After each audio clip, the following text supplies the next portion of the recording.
Hello there, Year 8. And today we're going to try and answer the question, how do religions decide what's right and wrong? Well, religious believers use four main different things to decide what's right and wrong. Those things are scripture, i.e. their holy books. Number two is their religious leaders, people who lead the particular religion. Number three is their conscience, the idea of right and wrong, that feeling you get when you have to decide really quickly what's right and wrong. And finally, something called reason. That's the ability to think through things, to try and work it out what it is that, whether things are right and wrong. Now we're going to explore those things in turn. So we're going to start off first with Scripture.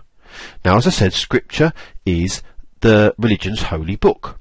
And we're going to look at two main religions in this part. We're going to look at Christianity first. Now, of course, as you know, Christianity refers to the Bible. And they will look at their moral teachings and their moral beliefs based on the Bible a lot of the time.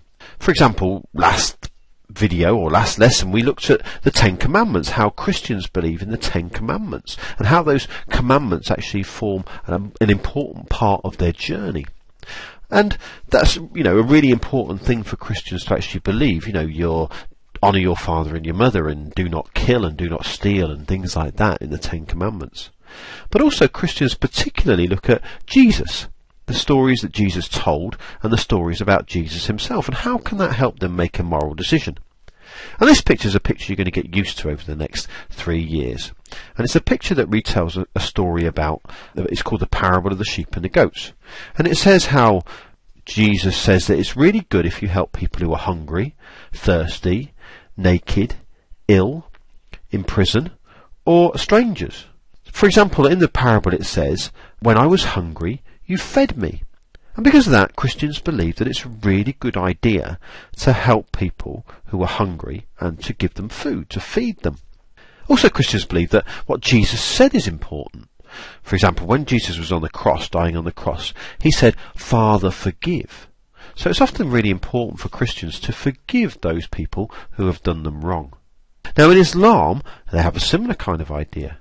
For example, in the Quran, it says the different parts of the Quran are called surahs. And one such surah says, if you saved the life of one person, you saved the life of the whole world. And that's a really important sort of moral message, and it drives a lot of Muslims to actually believe that helping other people, especially if they're hungry or need some help there, is actually really important. Now, religious leaders, most religions have religious leaders who they turn to help them to make moral choices. For example, in Christianity, here we see a picture of the Archbishop of Canterbury, and next to him you can see a quote that he says about helping people. Or for Roman Catholics, you can see the Pope, and he gives similar kind of advice. And they get moral kind of statements of advice. Now, in Islam, as we said before, they use their local imam. And now an imam is a leader who knows the teachings of the Quran, often off by heart. Now other religions do the same. And as you can see here, here's a picture of a man called the Dalai Lama that many Buddhists turn to when they need to make a moral choice. The third one is our conscience.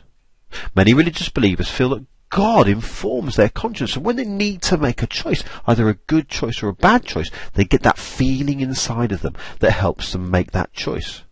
Now, these choices tend to be immediate. For example, if they're faced with someone in the street who wants money, maybe a homeless person, something like that, then this could affect a religious believer because their conscience tells them what's the right thing to do. Should I give money to that person there immediately, or should I give money to a charity that helps them? That's a real moral choice that many religious believers, Christians, Muslims, have to actually face. How should I help them? And the final one is one that we've been doing in class quite a lot, is reason. Now, reason is actually thinking through issues.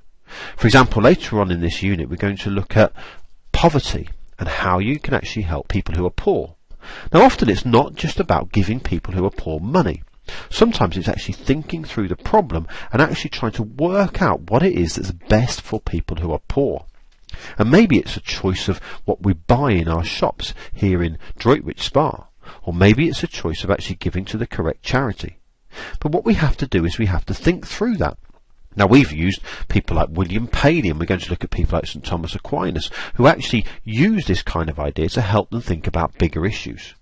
The idea is that when we think through reason, we can use that to help us to choose, is morality absolute? Is there absolute rules, right and wrong, or is it relative? Does it depend on the situation? Now, that's how religious believers make their moral choices, ladies and gentlemen, how they decide what's right and wrong. And hopefully that will help you. That will help you to make that decision. So, what is right and wrong? What do you think?